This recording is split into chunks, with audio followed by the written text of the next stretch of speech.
Welcome to another virtual Gross Rounds.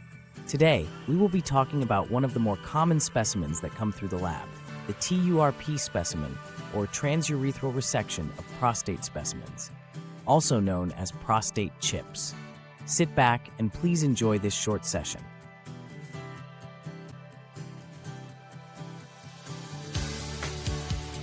Good morning, everybody. I want to thank you so much for taking time out of your Friday mornings to join us on these rounds. And we're just really thankful for the community that we've been able to create together. And yeah, just glad that you're here.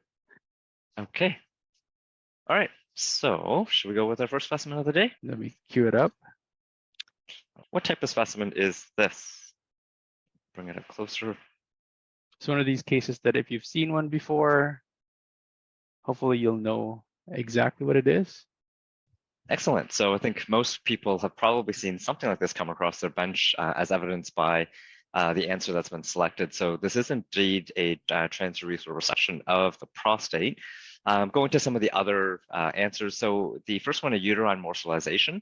Typically, we would see pieces of tissue that are significantly larger than what we can see here. A lot of these pieces measure no bigger than about 2 centimeters in kind of biggest dimension. Whereas with the uterine morcellization, we get much larger pieces, definitely within the 10, 12, 14 centimeter range. And one of the big limitations of some of our exercise here is that we don't have the ability to look at texture, but this is all very rubbery and soft, whereas bony curretting might be much more calcified and perhaps a little more hemorrhagic, depending on the type of bone they're curretting. And the third option here, transurethral resection of a bladder tumor. So you might get similar looking tissue, but there would be one distinctive appearance that you would see from the bladder tumors, and that would be fragments would be much kind of softer. It'd be much more pink in appearance.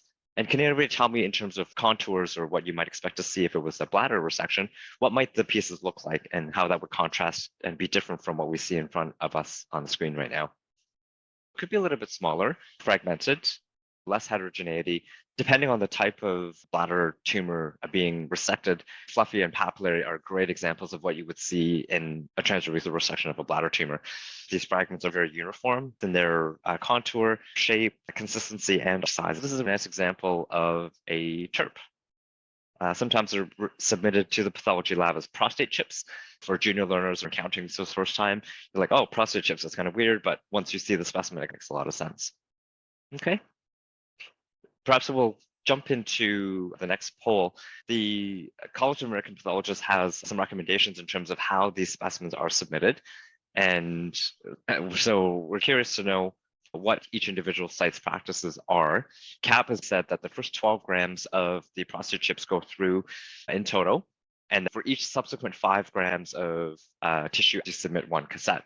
We do know that there is a little bit of variation in practice depending on where you are. And so let us know what your practice is. So it looks like most people kind of align themselves to what the College of American Pathologists have kind of articulated in their protocols. First 12 grams in total, and then 1 cassette for every 5 grams afterwards. There's a small population here that looks like everybody, or is rather, you're submitting these chips in total. And then in the chat, there's an age cutoff. Under this particular age, it gets submitted entirely, no matter how much. So it's really interesting.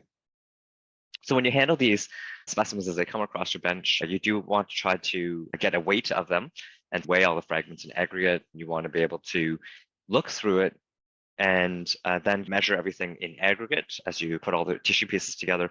But as you're doing so, you want to examine all the different tissue pieces because you're looking for changes in both texture and color. By and large, you can see that these fragments have this kind of gray and tan appearance, and you're looking for, and again, changes in color that might be orange or yellow. If you can appreciate those on gross, you definitely want to submit those pieces preferentially because those are the pieces and fragments that may contain carcinoma as opposed to more benign looking prostate tissue. I'm just curious, for the people that said that there's an age cutoff, what is the age cutoff? Under the age of 60. Interesting. There's also PSA cutoffs. Interesting. Yeah, it might be worthwhile if people can keep track of this because this is certainly a really good criteria. Mm-hmm. As opposed to just the blanket statement of 12 and 5. Okay. Thank you for that.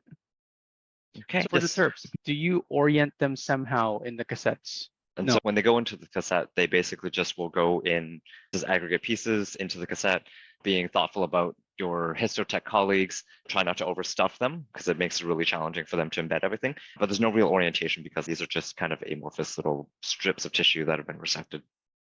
Okay. And to the pathology residents or pathologists on the line here, thumbs up or thumbs down about TURPs and seeing them histologically and examining them.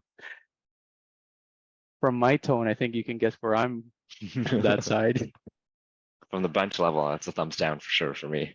I know it's not my favorite specimen. Yeah. Back when I used to do Surge Path, not fun. Especially if you start finding occult carcinoma, right?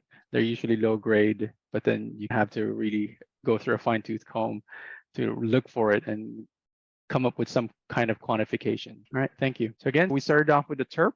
So the theme for today was prostate, showing you the TURP specimen here. Again, the indication typically for TURP, we didn't talk about it, was for a condition known as benign prostatic hyperplasia, which is more of a disorder of the central or the transurethral zone, comparing to cancers, which are often associated with a more peripheral zone.